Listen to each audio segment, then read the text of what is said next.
All right. I know I said the last lightning round was the last round, but I realised I've still got a few more hours left, and I just wanted to squeeze one more in. You missed the pack one, pick one. It was just Time Walk. There's also a Mind Twist in there and a few other really good things, but Time Walk was the pick, and now we've got Jace on turn two. So I thought, oh, this could be a good one.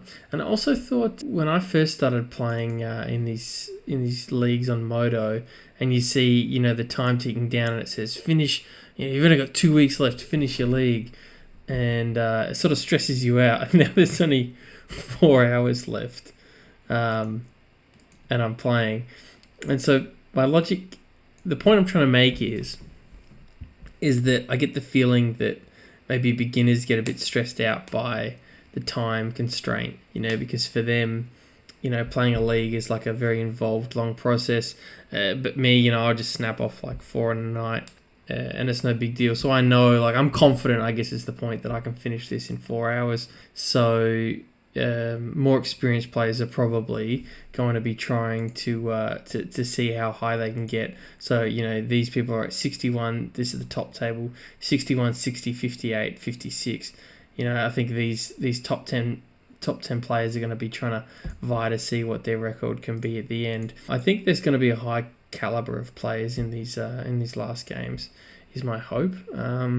We've seen a lot of black, so on one hand I want to start picking up black, but I may have already passed too much good black to condone it. Colligan's Command leaps out to me, but then that's devoting myself to 3 colours. So the other thing I'm thinking is Incinerate or Council's Judgment. And it's probably really between Dark Ritual and Incinerate, to be very honest with you. Black seems open. We're still pretty early. I'm going to take Dark Ritual. And we get rewarded there with Thoughtseize, although if we went Incinerate, we would have got Fury. So it's pretty this or that. Imperial Recruiter, I don't rate it, although it's very good in the blue-red deck because it's good with Splinter Twin. So we would have got rewarded there, and with Imperial Recruiter if we went red, and hopefully tried to get into Splinter Twin. But I'm very happy to take a blue-black here. Nice Whisper's fine. I think I was even just rewatching my lightning round video, and it was fun. I had a lot of fun. The games were great, and I didn't play terribly, but there's a few minor misplays, and it just irked me. And I thought, well, I want to finish on something a bit better than that. So here I am. I also wanted to make a few more points generally about drafting and ideas, and in just watching through some of the old videos. We'll take Misty here. I've actually got a bit of respect for the Vampire Hexmage, I've got to say, since drafting this season with the new Thespian Stage Dark Depths combo. I've been pretty impressed with it. I'm going to take 3 in Dynamo and see if Emrakul Promised End wheels, which we saw. So what were some of the points I wanted to make? I kind of plan at 100 paces here. You might think I've had a few coffees. I haven't actually, but I just finished recording the lightning round, so I think I'm still playing at that pace. I'll take a Damnation here.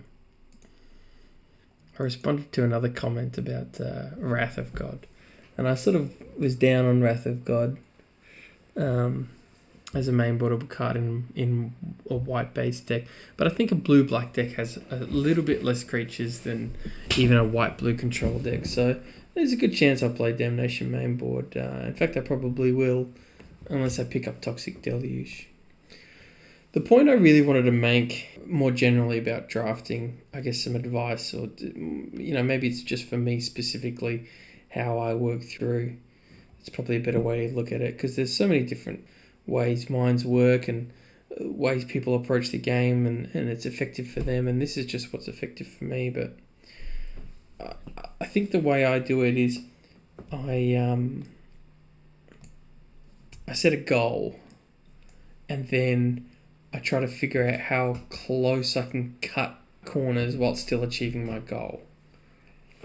I hope that makes sense. Maybe I'll elaborate. I've got a goal for each pack, and I've got a goal to achieve generally. Now that's interesting, Incinerate Wield. I've talked about this multiple times before. My goal for pack 1 is, establish a colour and an archetype, or establish what archetypes are up for grabs, i.e. here I'm in blue-black, There could even be a reanimate here. There could even be sort of Thran Dynamo, colourless ramp and play like Upheaval or something like that, with Gilded Lotus. There could even be blue, black, red, although I doubt it. But we know we're in blue and black most likely. And then pack 2, we're looking to consolidate. I've talked about this a bunch of times. You don't necessarily want to be picking up lands in pack 2, not because they're bad. In fact, they're absolutely critical. But you want to construct it so that you're getting rewarded for that without trying in pack 3. Now, Sneak Attack and Deck Faden are both really, really interesting here, but I'm going to pick up the Darkstick Shores. And we're just going to take the mana drain. I note Scalding Tarn's there, and I hope Scalding Tarn wheels. But anyway, let's say this isn't a great example. Let's say we're playing like a mono-green deck or something, or like a green-white deck. And we set our goals in pack 1 to play just like to pick up good cards and identify what color we're in. And then pack 2, we want to consolidate that. And let's say as we're consolidating, then we find like Crater Hoof Behemoth, we find Cultivate and we see a Crater Hoof, but we don't pick the Crater Hoof because we picked up a Mox or something. In that sense, we've consolidated where we've identified what we could be going into, and by the end of that pack, we want to consolidate what we're in. So the point is to set that goal as you're drafting. Ooh, Lily or Snap. This is a huge decision. To me, they're both equally good, but I want to stake my claim in blue a bit more. I really want to put my foot down and push someone else out of blue. And also, Gitaxian Probe and Time Walk are really good with Snap. Take Bribery. Yeah, so setting a goal, and then, as the draft evolves, you might say, well, like you see a Natural Order or something, and you see something else you like, like a Treetop Village. There's no Treetop Village, funnily enough, in this season, but you see something you like Natural Order, like Treetop Village, and you see something you sort of have to have, like Natural Order. I think the skill in drafting, for me at least, comes down to, or the way I like to view it is, by picking up something like Natural Order, you're identifying, well, that's achieving my goal, right? But then the next pack, you see something like Tireless Tracker and Oracle. And at that point, you need to sort of look at your list and say, I want the Oracle, but I also want the Tireless Tracker. Can I achieve my goal of playing this sort of ramp Crater Hoof deck without the Oracle? As much as I'd like the Oracle, there might be something else like I really, really want, like a Savannah that just tightens up the deck. Can I still achieve my goal of playing a Hoof deck without this Oracle? And that's where a lot of key decisions are made. I'll see if I can, as we play along, I'll see if I can get a good example in this pack. Although this is just generally, we're playing Control. I don't think we're really going to be playing Thran Dynamo Gilded Lotus. We might play Ugin. But it's pretty controlling. Deluge and Damnation, obviously very controlling cards. And Snuff Out and Time Walk. Time Walk's actually not a control card, to be honest. It's a tempo card. But yeah, it's pretty controlling. So yeah, as you go along, I think it's just about setting a goal and then, can I get away with this? Can I still achieve that overarching goal? Because it's too easy to say, oh yeah, well you should pick up the Oracle every time you're in a creative deck. Well, not necessarily. Not if, you need that Savannah to make the deck more consistent. But sometimes you do need to. So it's about identifying when you're allowed to get away with something, or when you're obliged to pick it up. So here, I guess for this deck, my goal, from here, overarching is to play a consistent control deck. And for that, I'm going to need plenty of really nice blue-black lands. And I also want to leverage my Time Walk, which means I want to have a few more creatures and a few more threats, not just removal, because there's no point time walking just to then keep up Snuff Out and pass turn, or keep up Fatal Push and pass turn. I want to be able to time walk and leverage my board state. So even though time walk's fantastic and I'll always play it in a deck like this, it actually sort of doesn't really work in a control deck. So hoping to leverage my time walk and hoping to pick up some blue-black lands, right? So as we go into pack 3, let's see if we can achieve that goal. And let's see if we get a tough decision, will I be in a position where I think I can still achieve this goal without picking up this particular card that fits that role. Okay, so we see Scarab God. And I'll take Scarab God. Blue Black's, obviously red white's open because that's all the last sort of cards. So Ponder actually does achieve our goal in that it's tightening up the deck. It's not exactly lands, but it is tightening up the deck. So actually this is a really good example of the point I'm trying to make. Let's say later I do find an Underground Sea, and to be honest, there's not much that will stop me taking an Underground Sea. But let's say I've got a really tough decision between an Underground Sea and something else later. I might be able to say, well, my goal was to tighten up my deck and get lands, so I should be taking the Underground Sea. But actually I picked up Ponder, and I picked up a Preordain, and I picked up a Portent, hypothetically. So I think I can still achieve my goal of being consistent without picking up this Underground Sea. And that's where you're able to make sort of like informed decisions. And, you can gauge a sort of vibe about how the rest of the pack's going to lay out. So we're not seeing a lot of lands. I think someone's playing 5 colour, which absolutely brutalizes you sometimes, because you can see it's not just that there's no blue-black lands. There's no lands at all. There's no coloured lands at all coming through in the last couple of packs. So I think someone's playing 5 colour and it's just aggressively. See, once again, there's no lands at all. Someone's just aggressively picking up lands. So Gush sort of fits the tempo theme, but arguably Sedgemoor is a bit better with Time Walk. So hoping Sedgemoor wheels. Maybe I should have picked Sedgemoor actually, followed my own advice, and helped me achieve that goal. But I don't think I'm going to play Gush and Ugin.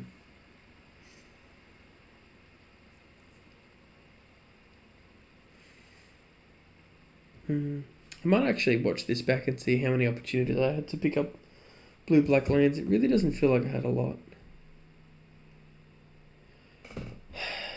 Yeah, see, Visions is good with Time Walk, I suppose. So that leverages Time Walk, but it's not tempo-y, but it does leverage Time Walk, I guess. Gosh, maybe we will play Ugin. Maybe I'll cut Gush, because we're just lacking a lot of threats. Like, all of these are great cards, but I think I'm going to struggle. I probably wouldn't play Una's Prowler. I think I'm going to struggle to close a game. Yeah, I'm going to struggle to close. Maybe I'll play Gilded Lotus Enthroned Dynamo and just build to Ugin. I'd rather build to Emrakul 13, which is already gone, of course. I don't think I'm going to pick up any other lands, which is pretty devastating, to be honest.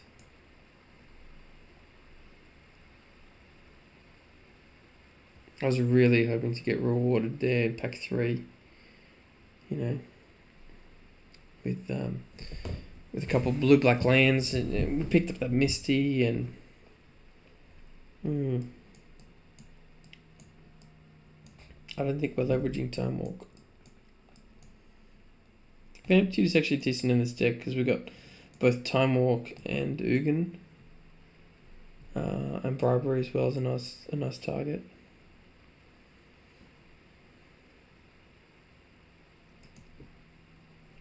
We got Dark Red. Dark Rit, Throwing Dynamo, Gilded Lotus. I think we can play Ugin. Yeah. Don't think we've got enough creatures for opposition, so I'll just take Spellseeker. Spellseeker hits a lot of good stuff. He hits Thoughtseize, Fatal Push, Probe, and Time Walk, among other things. But I'll take Relic here as a sideboard card.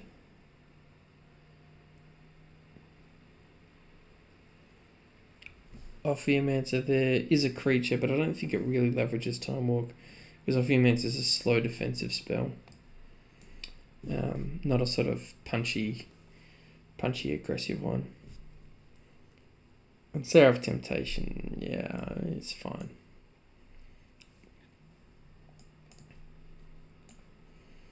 Alright, so maybe we cut Lotus, we play Throne Dynamo. It's 25 cards. Make one more cut. Gosh. So 24 cards with actually pretty low curve on average. Gosh.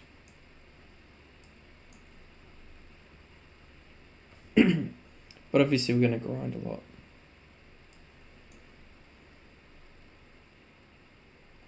Sedgemoor Witchwield, okay. Bloodghast, yeah, it'd be alright if I'd picked up opposition, but probably not. I think I probably will play Sedgemoor Witch, actually. What about that? 17 lands. 16.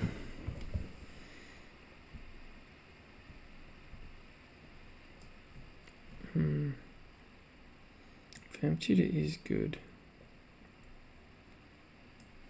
Cut Deluge. Let's cut Deluge. Normally I play 16 lands, but because we just didn't pick up any lands, our mana base is going to be so inconsistent. I think I just have to. Ponder, of course, lets us shuffle, so it's a bit more consistent than Brainstorm in this format. And we do find 2 lands, and we've got Thoughtseize, and importantly we've got Night's Whisper, so we can get there.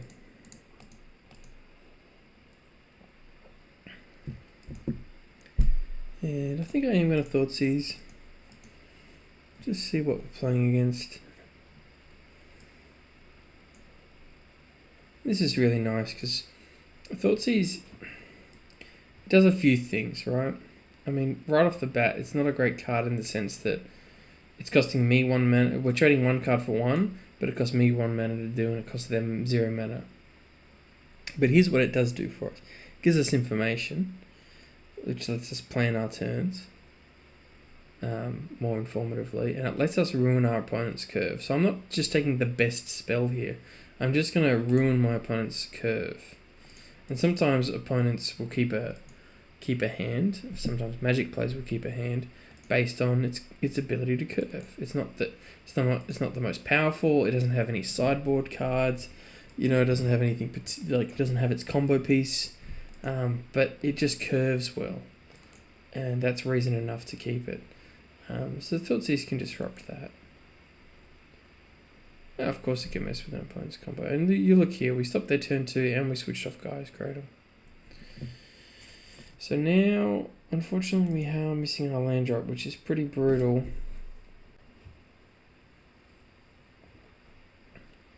We know 4 out of 5 of our opponent's cards. So there's a good chance they're not going to be able to do anything too devastating next turn either. Hopefully we can find a land. I don't want to just Time Walk when I've got nothing going on. But I'll probably Time Walk before I discard the hand size. So that's why I didn't Time Walk there. But if I don't draw a land here, I did draw a land. I was going to say, if I don't draw a land there, I will be Time Walking. I'd much rather than play something and then I go, Phantasmal Image Time Walk, or Douthie Voidwalker Time Walk, or something like that. Okay, tracker.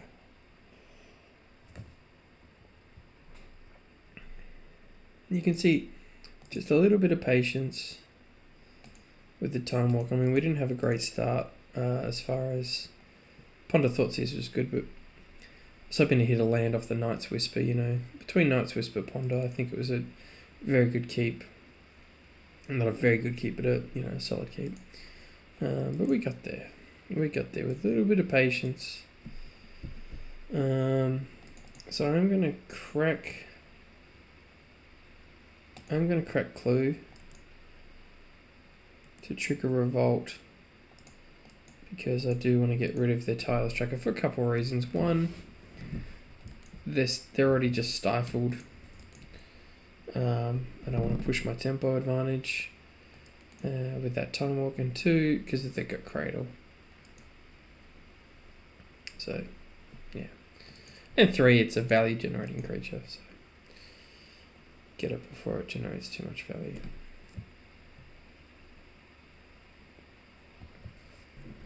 So it's fair to say my opponent's going to have a lot of mana. Looking at their hand, Hornet Queen, Archon, and Emrakul are massive. So they're going to have big things in their deck. So Barbari's pretty good. But I am scared. 1, 2, 3, 4, 5, 6, 7 with the Rothlos. And I'd even consider Damnation, because I'm pretty terrified. Just checking my deck to see what Spellseeker you can find now that Fatal Push is gone. The answer is not much. I could get Mana Drain, I suppose.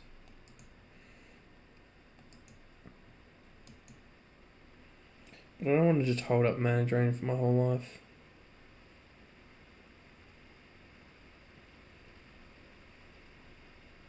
Suppose I can go Spellseeker, hold up Mana Drain, play Darkslick Shores, and then crack Clue in the end step. Yeah, I don't mind that. So get Mana Drain, play this, and if they don't cast anything too good, or if I don't use my Mana Drain essentially, I'll crack the Clue.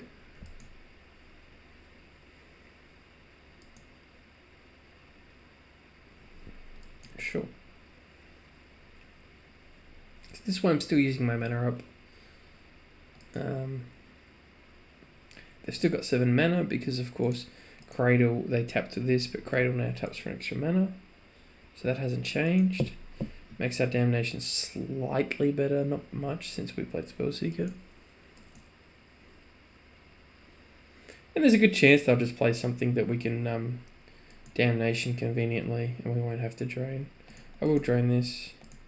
I've got a lot of cards in hand, so I can definitely use the mana. And yep, I'm gonna chump because I am gonna Damnation. I know it seems weird, like I'm competing for the board. Do you know what I mean? I mean, this board, they're slightly ahead, but not by that much. Doesn't seem that worth Damnationing. But I feel like I've got such a good hand. I've got a lot of mana, I've got a lot of cards. I can just get there. I just believe I can get there. So they probably know what's up, and they're probably going to chump block anyway, so I'm not going to bother swinging. I'll use my Mana Drain mana. And 1, 2, 3, 4, 5. Scarab God. And we've played our land for turn. We've got clues. So yeah, you can see they went from having, 7, 8. That would have been 9. That would have been 10 mana, right? Because Rothlos taps for 1, 2, 3. That's 4, 5, 6, 7, 8, 9, 10, and the Hierarch is 11. So they would have had 11 mana. So they can cast Emrakul and just ruin us. Really doesn't really need to be in the deck. Sideboard this in against like an aggressive deck, which we're not playing against. Sideboard this in against a control deck with a lot of planeswalkers, which we're not playing against. So I think we'll just submit it again. Yeah, it's a keep. I don't think I can snap snuff out for 0. Yeah. It's not like Direfleet Daredevil. So I'll play Swamp, because Snuff Out requires me to have a Swamp out. As opposed to Darksix Shores, there'll be plenty of times to play Darksix Shores. Now I play Darksix Shores, and this is a good spot. I've got Snuff Out and Brazen Borrower up. And I could Dark Ritual into Witch there, which I'm considering. But I think I'll just wait one more turn. Now I'm going to Witch. And I'm still keeping up Snuff Out. That's the convenient thing about Snuff Out. And I'm very happy with this position because Snuff Out now is going to get me a 1-1. And we've got Dark Ritual. We can do some things. I probably actually should have snuffed in the end step. Thinking. Let's swing first.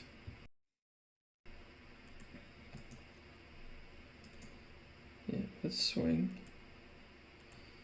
Then I want to chart a course and try to get an island because we've got a lot of blue mana. We've got a lot of things we want to use blue for, but we don't have a lot of blue mana. So I get visions out now, and I am just going to go this one straight away. Our life total doesn't really matter because we've got such a great commanding board presence. Highlander, I think that's fine actually. That's fine. You know, it slows the game down. They don't contribute to the board and they don't affect our current board state. And we've got plenty of mana already between Dark Ritual and a consistent land drop. So yeah, that's fine. Not devastating at all. I kind of just want an island so I can go charter course, snap charter course.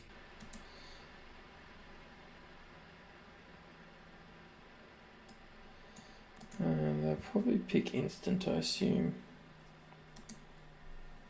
Instant, yep.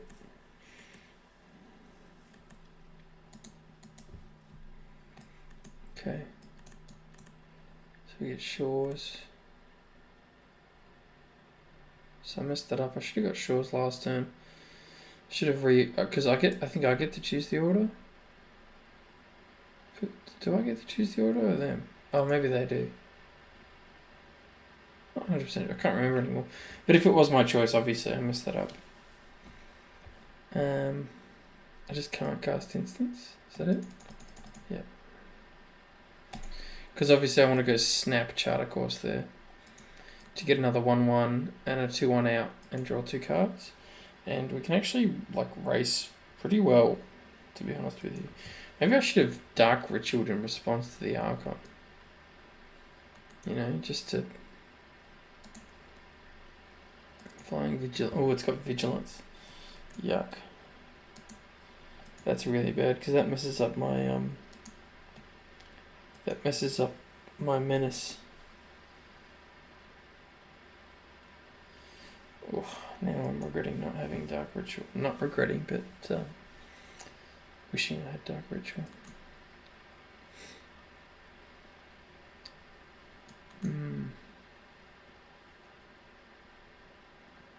We've got Instant Brazen Borrower.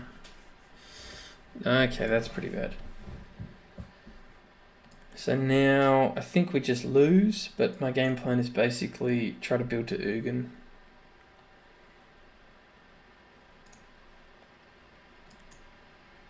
So can block like that. Yeah, I should have played Dark Ritual in response and just made a 1-1.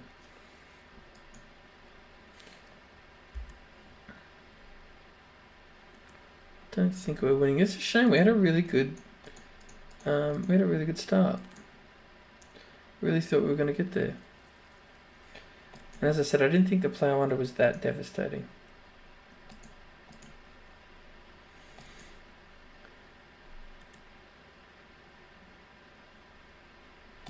Okay. Probe for mana. Make some more 1/1s that gain life, importantly. And then we snap. Probe for mana again.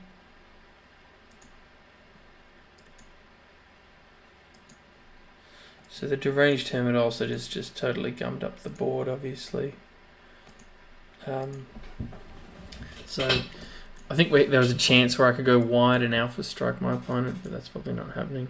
They've got Ulamog, Pest Infestation. That's an instant. 1, 2, 3, 4, 5, 6. 2 turns off. I don't think we're going to get there in 2 turns. I don't think we're going to get there. Don't ask me why, but because I mean we can chump. I guess technically we do get there, but I don't know. We lose our Ugin and the board resets, and then we've just got not much going on. Okay. So this can block here, this can block here, that can block, that can block, that can block, and that can block.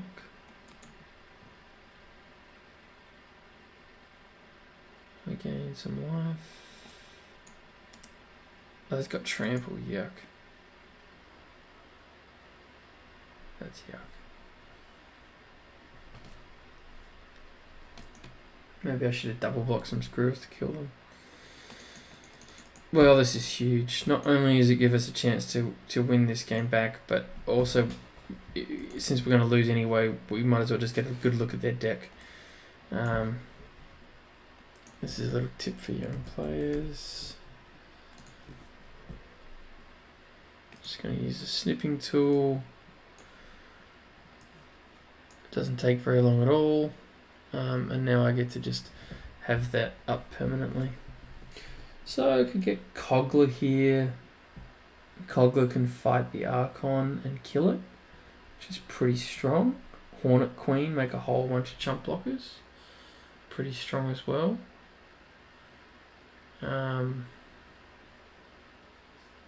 Emrakul Promised End. Will that be enough? Because we block the Archon. We block this re-intermediate. We block this re-intermediate. We take 1, 2, 3, 4, 5, 6. It would actually do it. So Emrakul 13, and then I guess they can keep the Archon back to block. They keep Archon back to block.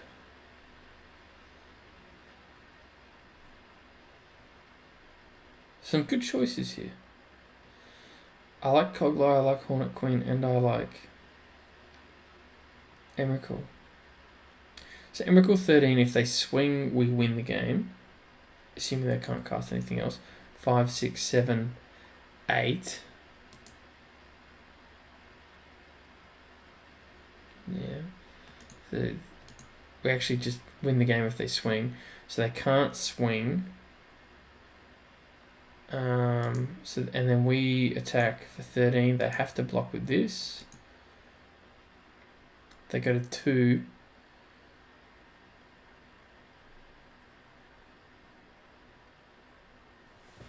And then we get to Ugin.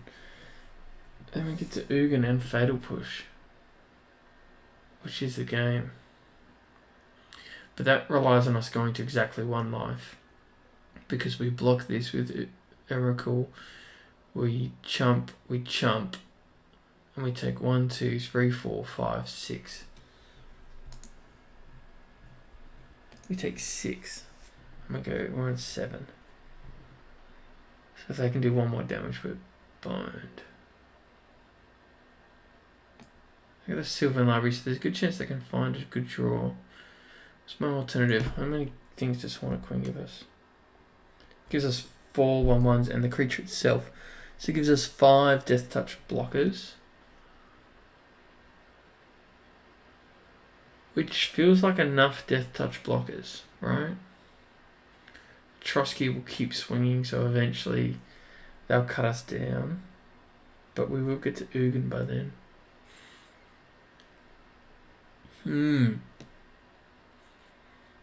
I mean, the Hornet Queen seems the safest play.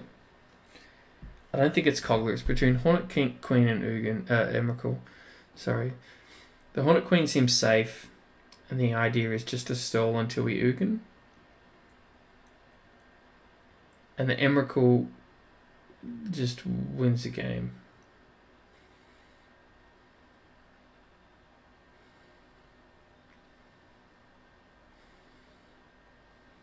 Just flat wins the game.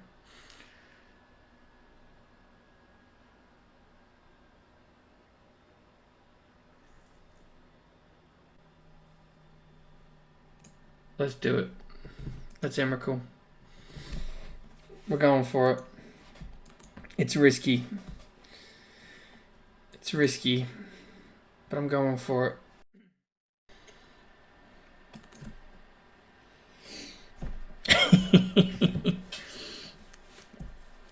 I mean, it's just that, like, if I play Hornet Queen, my opponent's got a few more turns to Sylvan Library and find something.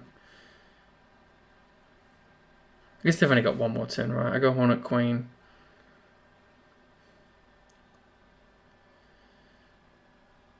Yeah, maybe I should go Hornet Queen, because I got Hornet Queen. Yeah, I regret that. I should have gone Hornet Queen. Just survive that turn, then untap. I just don't have a way to close the game afterwards. That's the problem. Because I'm -7, the Ugin dies. And the whole board gets reset. And then my opponent can just, like, use Sylvan Library to find a way to close. And I've got nothing. So then I guess I can uptick on the Ugin and bolt the Deranged Hermit. But then my opponent's got yet another turn. So yeah, okay. So it's one turn quicker. So my opponent's seeing less things. And they just had Mirari's Wake, sure, whatever. You know? Hornet Queen, would it have done it here? It would have, because we go 1, 2, 3, 4, 5. We can block everything, so Hornet Queen would have done it. So that's a shame. But anyway, it is what it is. I went for the big play. I tried to reduce the amount of quality draws my opponent can have. We'll go to game 3. And we've got some great info. Definitely on a ramp deck. Because it's not just those cards that I saw, the creature cards. I also saw the rest of their deck, which was Sword of Fire and Ice, Mirari's Wake, Khan Liberated, Cultivate, Cradle, Utopia Sprawl, Noble Hierarch, Rofalos, Tyler's Tracker. The rest is just basically fatties. It's just fatties and ramp. So that's the whole deck. I feel like they missed out on Hoof though. So this is a keep, but it's actually not a great hand because I don't have double black and I want blue for visions anyway. And there's no spot removal. And I gotta say, we had a great hand last turn and we didn't get there. So if we didn't get there with that, what's the chance we're going to get there with this? Definitely hoping for double black for Voidwalker. Even just to start a clock. We didn't get it, but we did get Thoughtseize. I want to take a Thoughtseize. So they've got plenty of lands. They're missing Cultivate. We'll take Cultivate. I can play a 3-drop either way. I mean, I could take the Archon, I suppose, but yeah, I'd rather them just be a turn later. We hit our double black, which is quite important there, I think. Would have been nicer to play the Douthie and then Thoughtseize the Emrakul or something, and then we can get it with the Douthie. But that's okay. I'm happy to play on curve here. And now I've got a threat out, and we're about to visions this turn. So happy with that spot. Okay, cool. And we see Vamp Tutor as well. So I think I am going to play Scarab God. And I'm going to swing because I want to be aggressive. And I'm going to put a stop in my upkeep to Tutor, Vamp Tutor. But keep in mind, I can just probe as well. So, yeah, I might even see what I draw. I might just see what I draw. I should time walk anyway. Okay, it's pretty good. I was going to say, I'll see what I draw, because I can just vamp tutor and then Gitaxian probe to get the card anyway. So obviously I get to go time walk and then vamp tutor for Snapcaster Mage and Snapcaster Mage time walk, and that's game. So I guess we got kind of lucky with that draw. But mind you, they conceded to time walk anyway, so arguably they would have conceded to vamp tutor time walk, finds time walk. I think really what it did it was actually getting that black on that critical turn before the visions came down to cast Douthie, because that just really pushes the clock on. It's not just I mean, it's 9 damage with the time walk, right? 12 with the snap time walk. And you know, even if I end up giving them a turn back, which I wouldn't, but even if I did end up giving them a turn back because they had, you know, swords for the Scarab God, it's still a lot of damage, and it puts a huge clock on them to, you know, be able to close the game themselves. So that's really important. Yep, we've got to stop. So I'm just going to Thoughtseize. I'm going to see their hand anyway, so I don't really need to probe just yet. I would take Ancestral Recall probably. That seems like a good card to take, right? Take this stop off and see what they've got. They play Swamp. Let's see what they drew. I'm going to probe. They drew Emrakul Aeon's Torn. It's interesting. I wasn't very happy with that. I want to have another look. Let's probe again. No, I'm just playing Snap. I like having a threat out. I like being the first person with a threat. And I get, yeah, it just cycles anyway. So 2 mana, draw a card, right? And then next turn I can Spell Seeker for Time Walk. And, you know, if we're Time Walking, then we want a little bit of pressure out. Then my opponent's got Planeswalkers. I want a little bit of pressure out. So just having, you can see how important having a creature here is. So I'm not going to swing. Yeah, I'll swing. Swing. Maybe I'll just wait. What if I went Phantasmal Image Thoughtseize? I think I should have gone Phantasmal Image Thoughtseize. Yeah, I think I messed that up actually. Alright, we'll swing. I think I should have gone main phase Phantasmal Image first.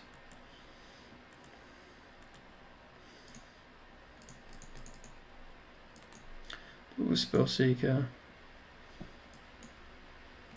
I'll get the Talk. Yeah, Phantasmal Image, Thoughtseize, and then next turn Spellseeker and Fatal Push. I think would have been better. Bazaar's pretty scary. They pitch. Ooh. Okay. Alright, GG. If that was too quick for you guys, they Bazaar, Emrakul, Shallow Grave. So we'll put in Relic of Progenitus. Don't mind Memory Deluge. Have a Snuff Out. Oh, I got a couple more. Oh well, 41 cards it is. Keep this. Memory Deluge just in because I want to be finding. They've got a specific deck. They're playing obviously some Reanimate, Artifact, Sack, whatever deck. And I want to be finding specific answers. And that helps me find specific answers. As opposed to just generally good cards like Sedgemoor, which is just generally good. I want like a more silver bullet sort of approach. So this hand's very good if I draw a black for Night's Whisper, and pretty mediocre otherwise. Did not draw black.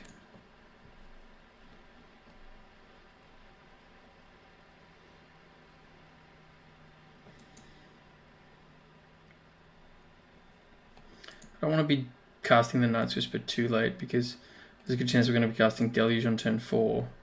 And then if we're going Night's Whisper turn 3, Deluge turn 4, Visions turn 5, it's sort of like we're going to be discarding to hand size and not pressuring the board at all. DT, that's pretty scary.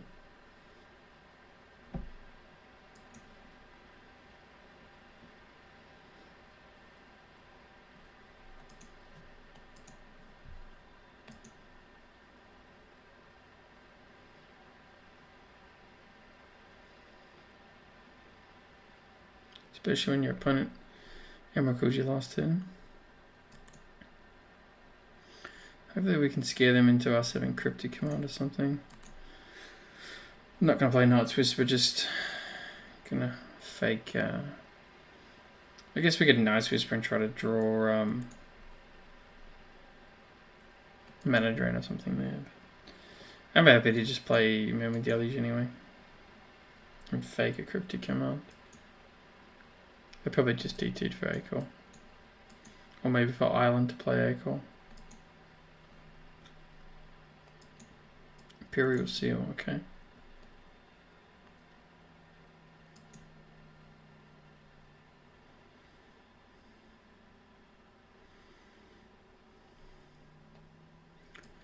See what I mean? The Memory Deluge is actually kind of cool here because they've just sealed. You know, they could have sealed for a lot of stuff, right? And I don't think we're going to win this game because they're just crushing it. But we get to, like, see how we get to look for specific answers. I get to look for Drain, and I get to get Probe here. And see their hand and keep up against spell. And, you know, there's a good chance I can find a relic there or something like that, you know? So, if I'm scared of the combo that they're DTing and Imperial Sealing for is a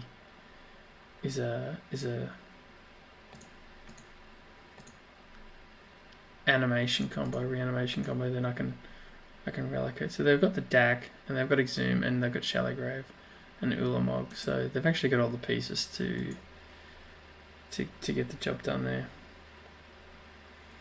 Let's play Swamp.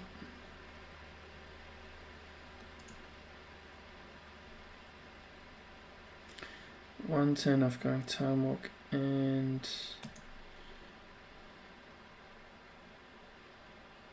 Chase.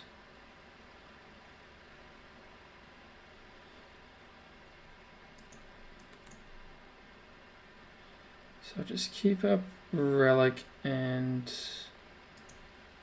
Mana Drain. And then next turn, if we, assuming we get a good drain, we can go off with either Ugin or Jace Time Walk or something like that.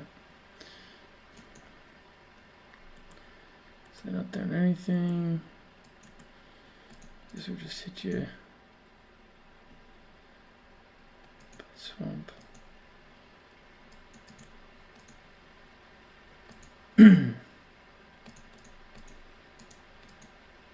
we actually know they don't have any counter spells, unless they literally Imperial Sealed for it, which I highly doubt. So we can play Jace here pretty comfortably.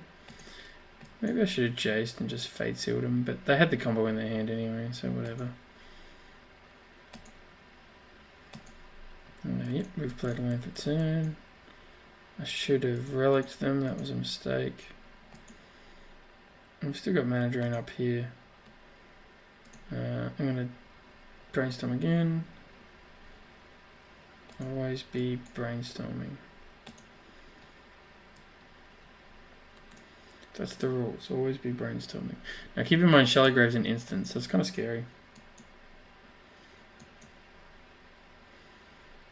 But I can Brazen Burrow the Ulamog.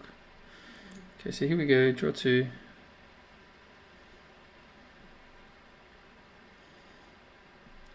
Between Drain, Brazen Burrow and Relic we should be okay, but nothing's certain when your opponent's got 9 cards. Obviously they've got to discard 3, but you know, 9 quality cards to choose from to make a combo happen.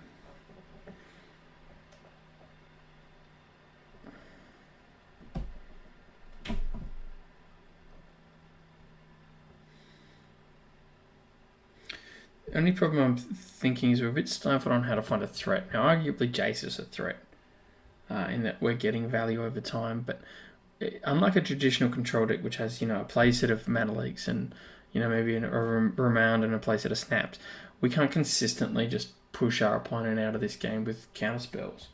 There's a good chance we're just going to start finding gas and not counter spells, so we got to contribute to the board anyway. Yeah, and because they're playing combo, like, you know, I can contribute to the board and then they can just absolutely trump out, you know, with an Emrakul swing or an Ulamog swing or something. So even though I'm in a pretty good spot and arguably Jace is a threat, it's not all what it seems. Let's just keep track of what they've lost. So they've lost these 3. They're exhuming on the Grizzlebrand. Probably want to counter that one. So this one's sorcery speed. So the question is, do I keep up how much? Yeah, I think I want to do this, and I'll keep up relic for the instant speed one. Does that make sense?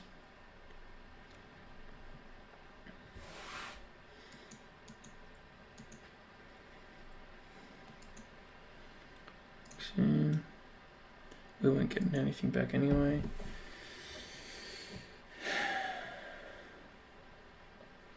Because it's easy to keep up 1 mana than whatever. How many do they have? 2. Is this sorcery speed only? Activate only during your turn. Oh, that's annoying. Because I wanted to bounce it with the Brazen Borrow. But activate only during your turn. It's not quite the same, is it? Okay, so we only got 2 mana out of that. But 2 mana is better than nothing. 1, 2, 3, 4, 5. We can Scarab God. And we can activate Scarab God and Relic of Progenitus. Maybe I should have played a land there.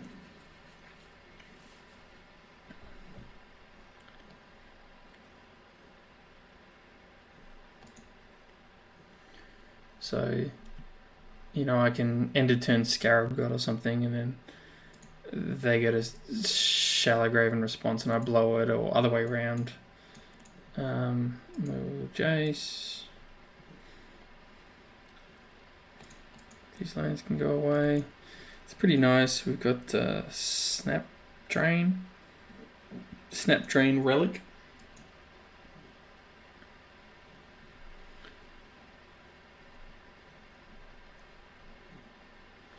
Let's be honest, my opponent's trying to reanimate things. Search for a card, you got it.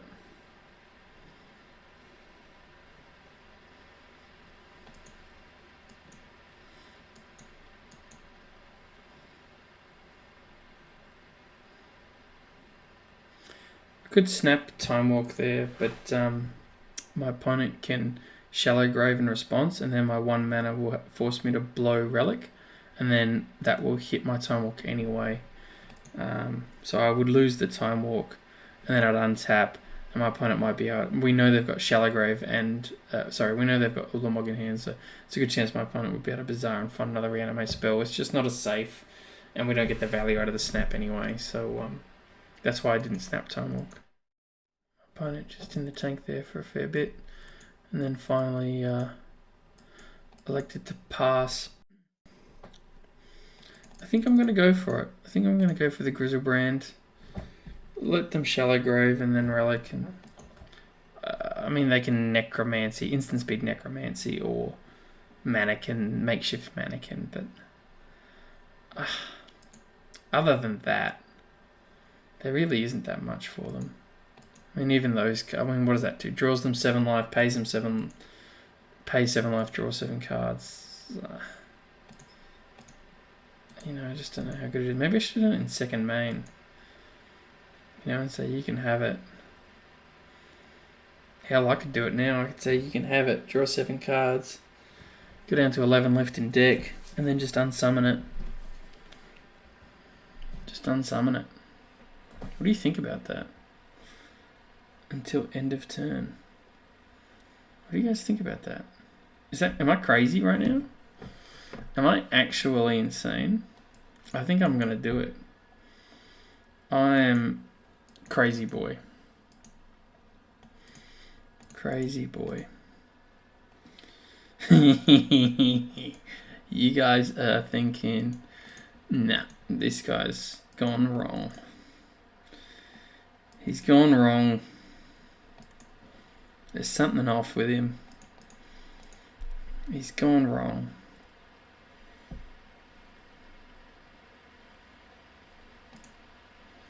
Time walk. Don't mess with the Becks. We could just pass turn, right? Because it's till end step. Let's have a look. What do we got?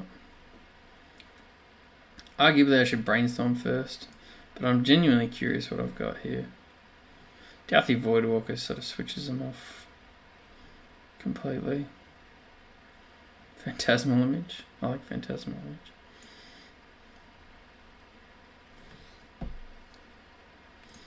Yeah, okay. Phantasmal Image.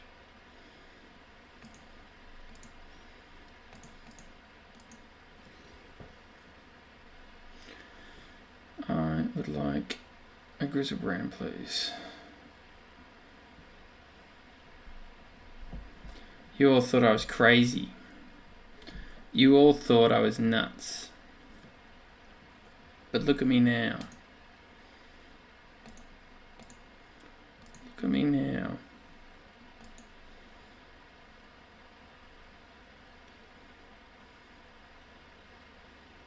You can draw 7 cards, please. Go ahead. Did you forget I've got another turn on the stack? Okay, they're digging. Pretty hard to find a stifle in this format. You've got to admit, that's pure class. That is pure class. Takes a lot of cojones to pull that off. I'm not sure if it was correct, but it just felt right, you know? Just felt right. Alright, I'm going to keep it. Obviously, we don't have blue for drain, and it'll be, it won't be too long till we find a blue, but it might be a while till we find blue, which is annoying. But we have Relic. Brazen Burrow was kind of lackluster that game, but it's not nothing. So yeah, look, I'll Relic, but they could just, I don't know, they could just have it here. We'll activate it now. Start chipping away. And next turn, hopefully we draw Island and we can Visions and keep up Relic, which is not a bad spot. We did not get to do that play. So I'll just pass. My opponent gets to Faithless Looting here. No, they're not Faithless Looting. Okay. Relic. Yeah, I really wanted Island there for Visions, so that we're building towards something, because my opponent is building towards something themselves with Spellseeker. You know, the Relic's only going to get you so far. I think I've Mind Twist.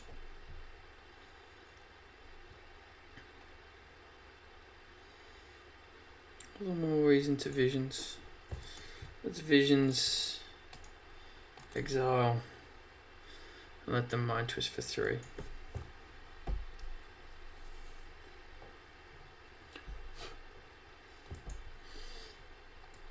I guess they could wait, but you know, the longer you wait, the longer you risk getting jaced.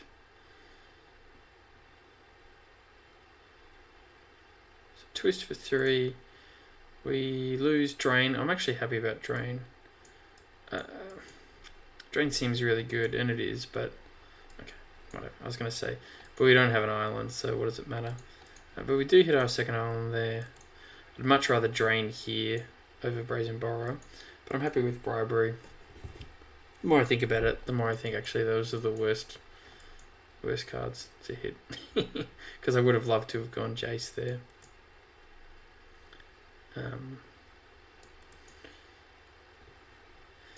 Yeah, Jace there would have been really nice. Now this Custody Lich is cool. I don't know if you've seen him, but he's like a Palace Jailer. But what he does, which is slightly better than Palace Jailer, and I'm not saying he's a better card, but what he does that's slightly better than Palace Jailer is Palace Jailer says you exile one answer. This is your opponent sacrifices when you become the monarch. So my opponent becomes the monarch. I can Brazen Borrower here and win the monarch back. But if they win the monarch back again, then I sacrifice a creature again, and that's unique to Custody Lich. We do hit bribery, and I'm going to bribery now just in case there's some haster or something like that. I doubt it. Probably get Emrakul Eon's Torn. Ooh, although if I get Emrakul Eon's Torn, then can they make me sack it? I suppose it's the only option. I'll get Emrakul Eon's Torn, because these are all cast triggers, not ETB triggers. The thing is, if I win Monarch back now, and then my opponent wins it back, I sacrifice a creature. So hypothetically, I could swing, they could kill the Brazen Borrower, and then win Monarch back, and I would lose the Emrakul. So I actually don't want to win Monarch back, as weird as that sounds. I don't want to win Monarch back. Because now if they retain Monarch, I don't sacrifice a creature. And now I'm still presenting lethal, and if they have a kill spell for Brazen Borrower now, well, good on you. So I'm really glad I briberied before swinging, actually. So they're cracking Fiery Owlet to try to find an answer. That's fine with me because that actually gives them 6 permanents. Bummer. That's a bummer. But before that, hope they don't just have an Exhume. Yeah, before that, Emrakul swinging. Because I can actually Emrakul swing.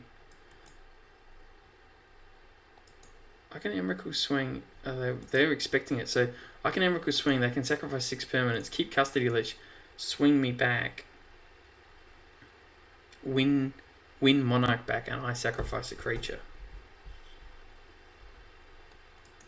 That's a legitimate play. They get flying when they sack. I see. He gets +1/+1. So they can block. That's really interesting.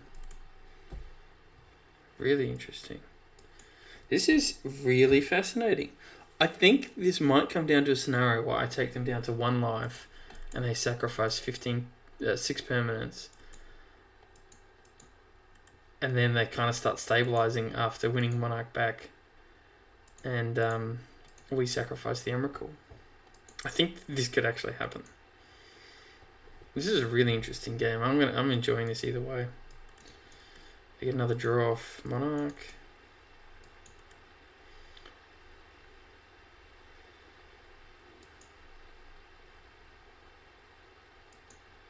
What do they got? Necromancy? Shallow Grave. Okay. Can't do anything about that.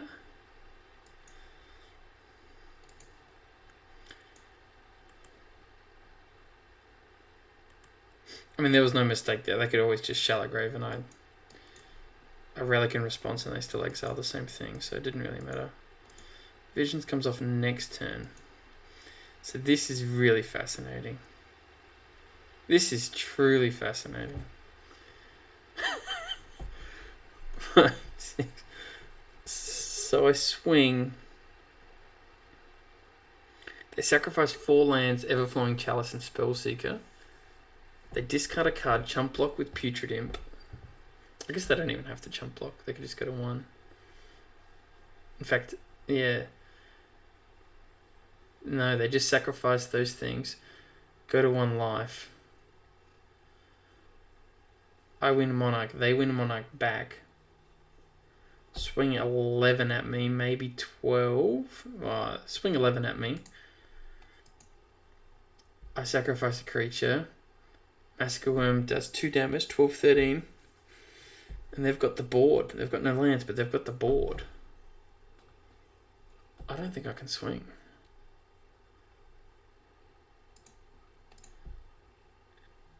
I think I just have to wait till Visions comes down. Oh my god.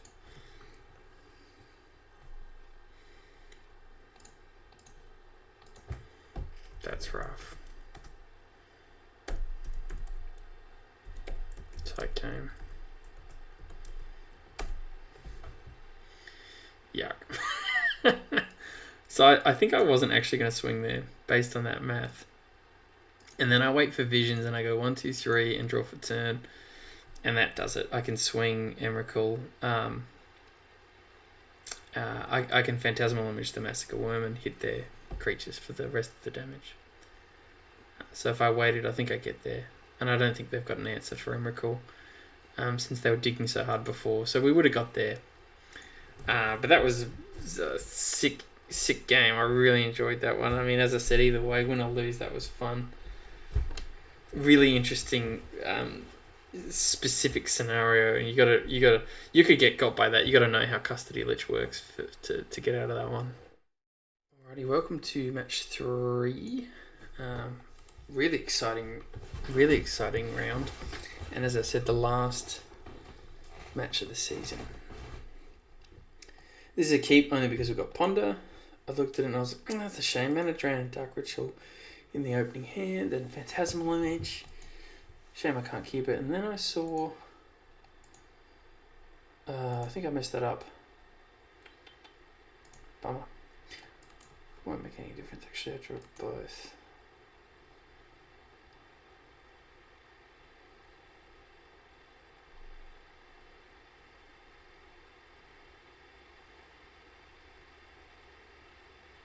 Yeah, it won't make a difference. Can't use all 3 anyway. Let's just keep up drain. A big drain into bribery. Can we... No, we don't have the blue. I was going to say, can we drain Dark Ritual, bribery, Phantasmal Image, what we bribery? Maybe I should have counted that. It's a good spell, isn't it? It's a good spell.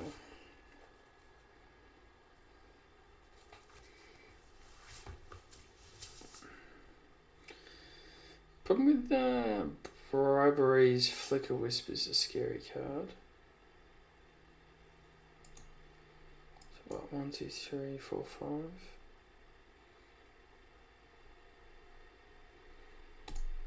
Let's give it a go. Let's have a look at what we're working with here. I think I should have drained the clamp. Alrighty, so we're going to snip.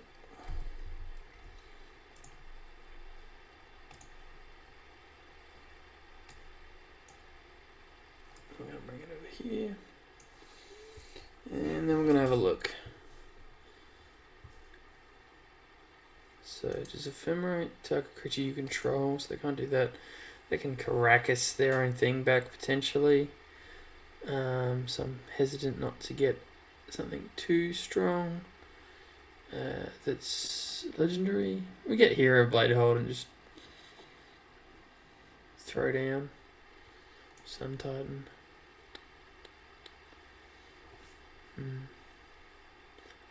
I really regret not hitting that clamp actually. Sun Titan Phantasmal Image is a very good combination. A very good combination.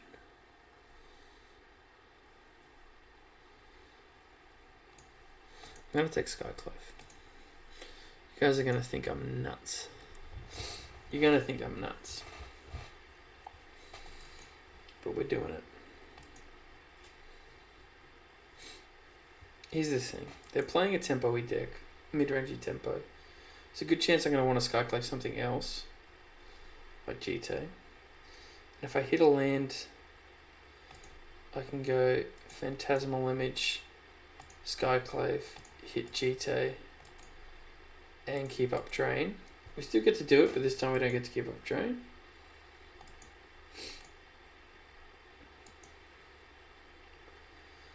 And snap Ponder next turn seems fine. Depending on what they play. They're just going to play Resto Angel and try to get us, so we'll keep up drain and swing 2 and bait the Resto Angel.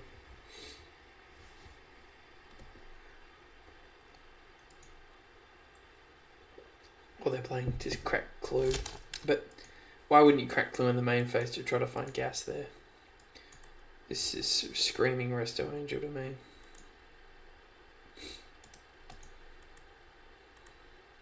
I almost want to call it. Sure. Sure, why not?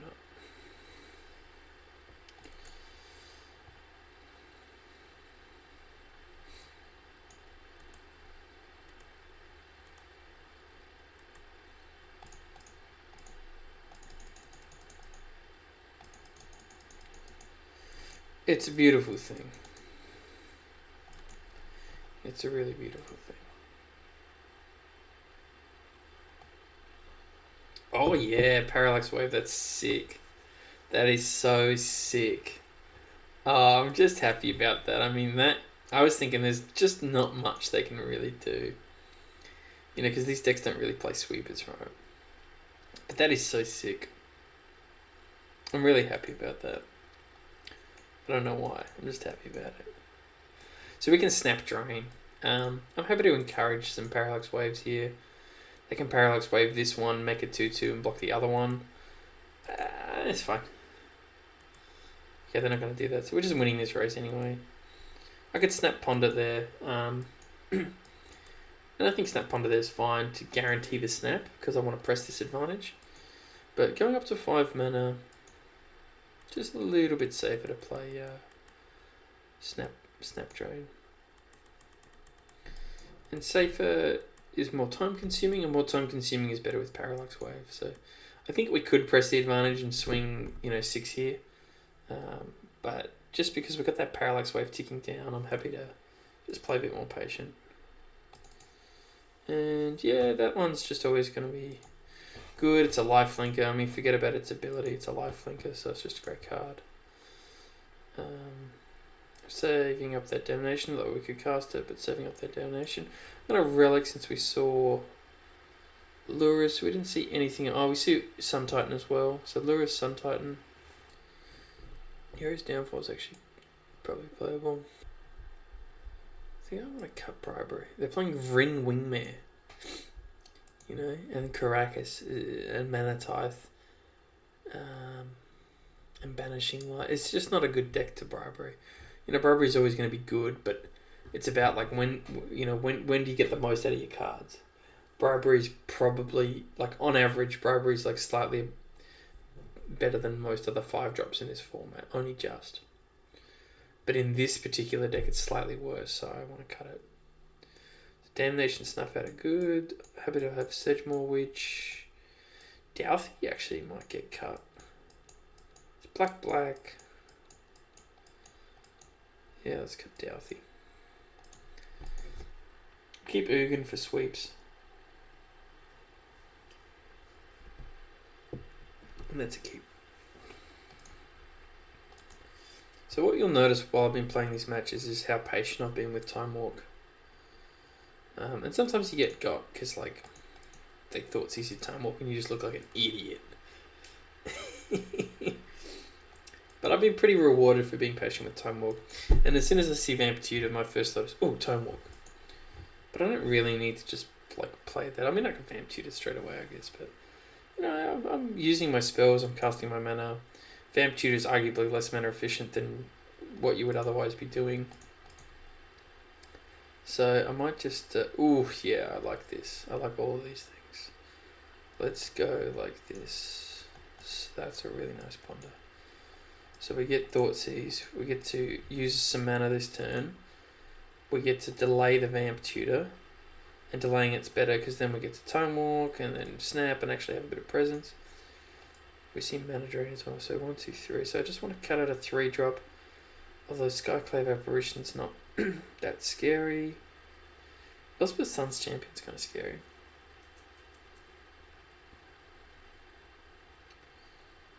It's kind of scary. Let's take Wanderer because it's on curve. Okay, so my opponent had a crack and untap, played a land and passed turn, or maybe they'll swing. They were just in the tank about something, obviously. So now I get to Vryn Wingmare. I don't actually have a swamp, so I can't snuff it out. That's actually really annoying for doing there. I was going to say, now I get to keep up Drain and then also Vamp Tutor. You know, and the Vamp Tutor is very dependent on what I drain and whether or not I can aggressively drain something good.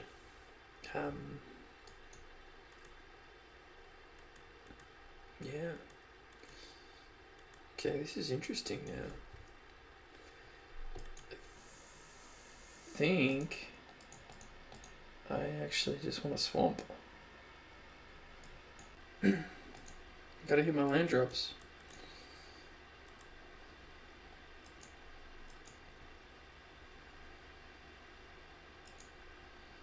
So I'm gonna snuff this out for 4 life and then drain. I'll do it in their turn. I mean, I don't play around Ephemerate, I suppose, but you know, they can Ephemerate this turn anyway, and at least it'll tax them a bit. So they got 5 mana here. It's annoying. I'd rather they have 6 here because I'm keeping up mana anyway for drain.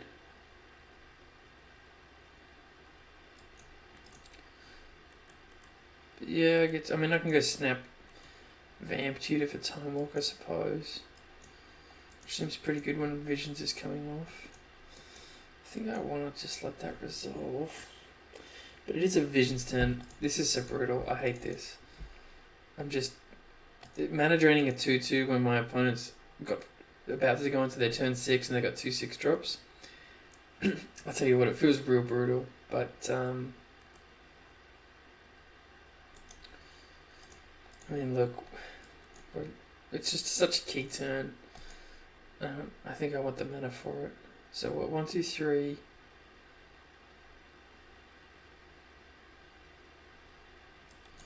Yeah, okay, we'll just draw. So 1, 2, 3, 4, 5, 6, 7, 8. We could have 2 more mana, but we can't do anything with that. So we'll just Ugin, hoping that their last card isn't Tithe, and we uptick. Now they're pretty boned anyway, I guess.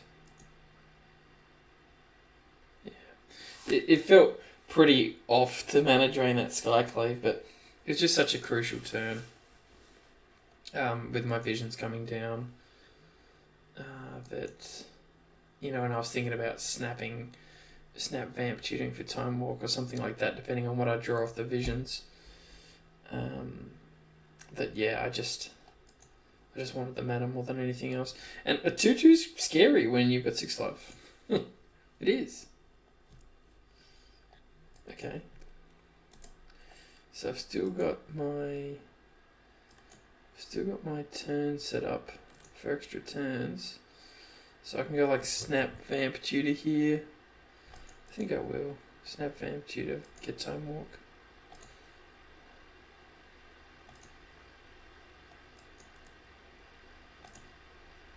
Vamp Tutor.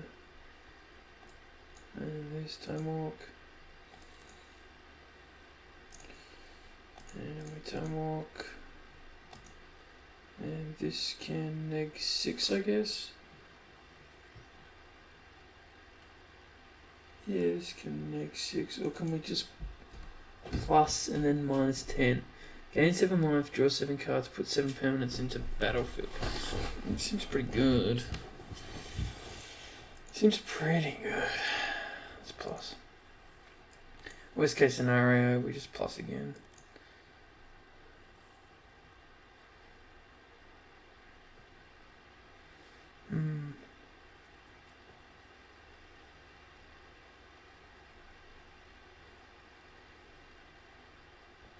So we plus again, and then my opponent's got 3 1/1s.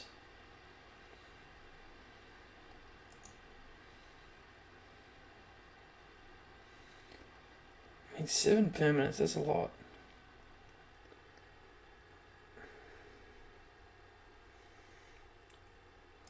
Let's just plus. Call me crazy. So I guess instead of neg 6ing this way, we plus 6 instead of neg 6. So that's a difference of 12 loyalty counters. So we get 12 loyalty counters on Ugin, but we leave our opponent with 3 1/1s. And I guess we got a snap. So we leave our opponent with, like, I guess, 2 1/1s, and we get 12 loyalty counters for Ugin that way. It seems better, right? Especially when we know they're following up with a Sun Titan. You know, like, neg 6ing there felt right, but when you think about it logically, it just doesn't make sense. 12 counters for 2 1/1s.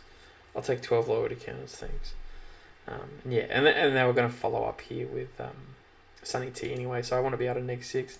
So my opponent can hit the Snappy T, which is actually pretty good because they swing Ugin down to 10, preventing it from neg 10ing, which I wasn't really going to do anyway. I'm just going to neg 6. But yeah, it's decent. Okay, they're swinging me, fair enough. I guess they want to play like some Flash Flyer or like Cathar, Kamado or something like that, I suppose. So we will neg each permanent with a mana value. Yep, we will do this for 6. 6. And we even play around Cathar Commando because we have Illusion. We know they don't have Wanderer because it's already hit. We haven't seen Resto, and looking at their deck, they didn't have it. Now, they could have had it in hand technically, but we just didn't see it in game 1 when we bribered them.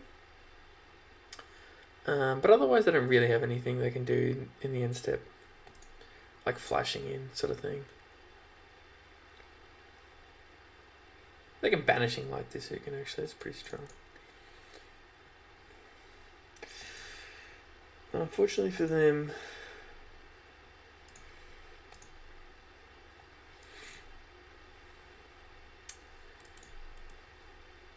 that does not swing. So I am kind of scared, actually, if I'm going to be honest. Like, I'm pretty confident with 1, but they've got a very small opportunity here. I can't see them having much, but yeah, it's possible. So I'm just going to get rid of this because they're obviously digging.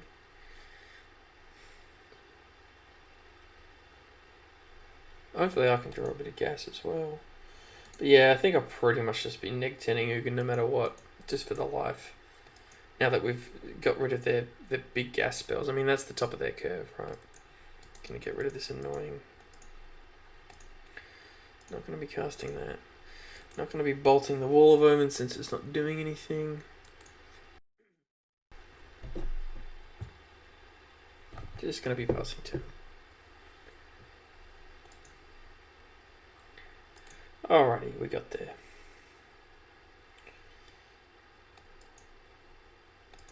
We got there. So we'll put this one into play, this one into play, this one into play. And you can see I'm glad we didn't neg 10 before. I mean, it's pretty lackluster, right, as far as 7 permanents into play goes. What else have we got? Fail to find on the Spellseeker, that's okay. We've still got Ugin, so we're still in a pretty commanding position. Actually, I wish I'd studied my deck a little bit longer just then. Just to see what I'm actually digging for here. Mana types, okay, that's a good one to know about actually. That's an important one to know about. I don't think I'm going to deck myself. I've got to find Scarab God anyway. Well, I don't got to, but I want to find Scarab God. Ugh.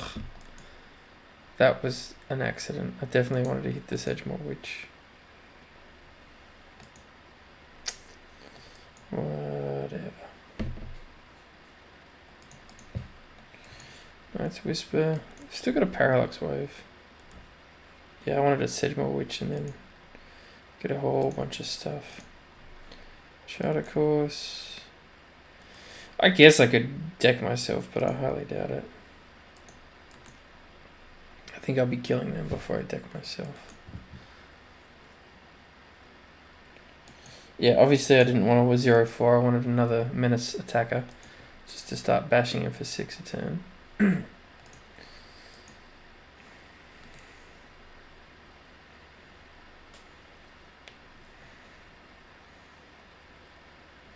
Alrighty, there he is. So, you can draw your cards. We will swing.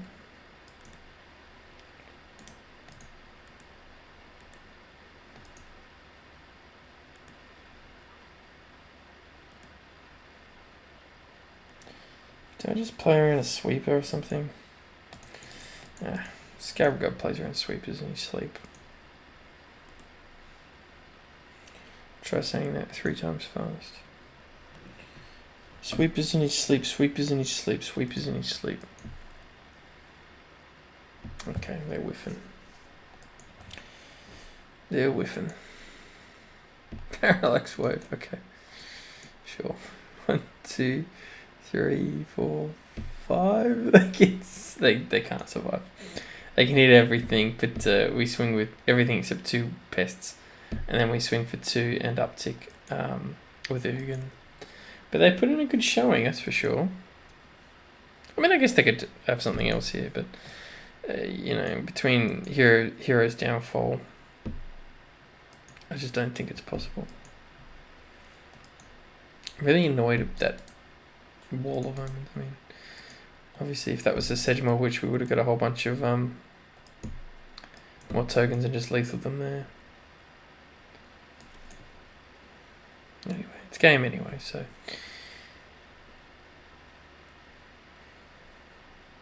One cool thing they can actually do is if I go Heroes, Downfall here, they can Parallax Wave it in response. Which is a cool little move. I think I might do that actually. Just take a counter off the Parallax Wave. Yeah, let's do it. Take a counter off the Parallax Wave.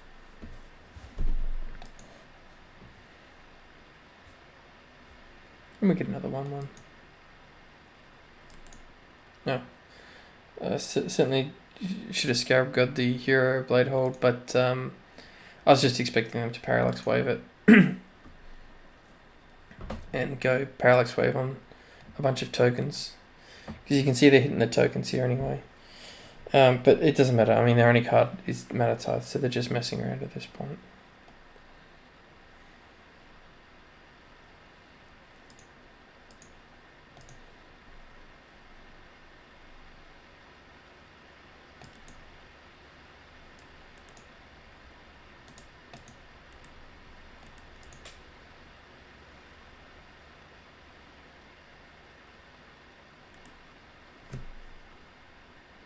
Well, there we have it, guys. A trophy. So I lied in my last one when I said it was the final round. We ended up with 32 trophies. There is... League entry is closed. So that really is the last one. Yeah, we finished with 32. That's me, be Wheezy. Did we finish 1, 2, 3, 4, 5, 6, 7? We finished 10th.